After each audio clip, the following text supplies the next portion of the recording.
Shalom, salam podcast Eksposisi M116. Kita akan belajar apa kata Alkitab mengenai legalisme.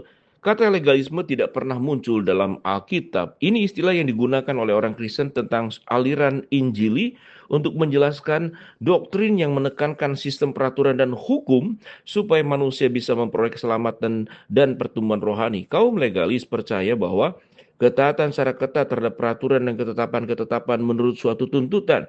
Secara doktrin ini adalah pandangan yang pada hakikatnya berlawanan dengan konsep anugerah. Mereka yang berpegang pada pandangan legalistik ini bahkan mungkin gagal melihat tujuan utama dari Taurat, khususnya tujuan dari Taurat Musa dalam Perjanjian Lama yang sebenarnya menjadi penuntun atau guru yang membawa kepada manusia, yaitu kepada Kristus. Galatia 3:24. Pada hakikatnya legalisme berlawanan dengan konsep kasih karunia.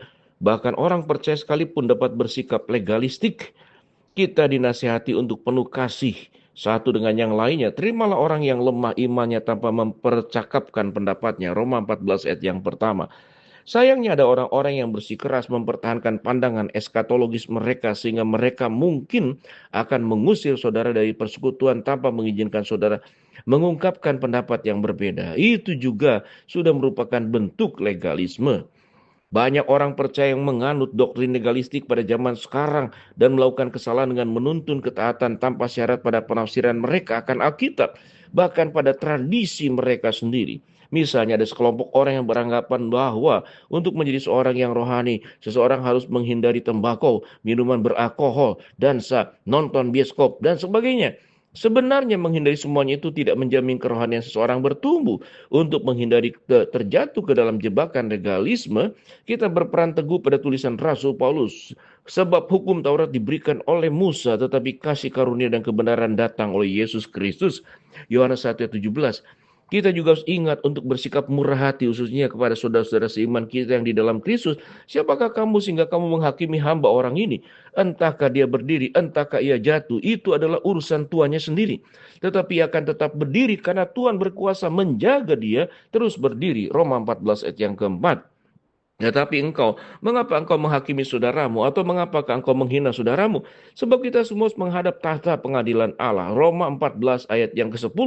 Satu catatan diperlukan di sini. Kita memang perlu bersikap murah hati dan bersikap tenggang rasa terhadap hal-hal yang masih perlu diperdebatkan. Namun kita tidak boleh menerima ajaran sesat.